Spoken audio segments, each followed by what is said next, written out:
Hi there, RosterElf legends. My name is Jack Huang, Customer Training Specialist at RosterElf. Welcome to this quick guide on efficient staff leave management for payroll. How to process leave alerts during payroll.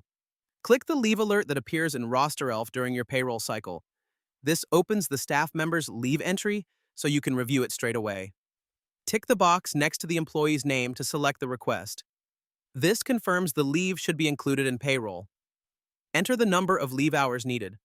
For example, 4 hours for a half day of annual leave. Type the leave type, such as annual or sick. This ensures the correct category is exported. Click Save to lock in the details. RosterElf will store the entry and update your payroll data immediately.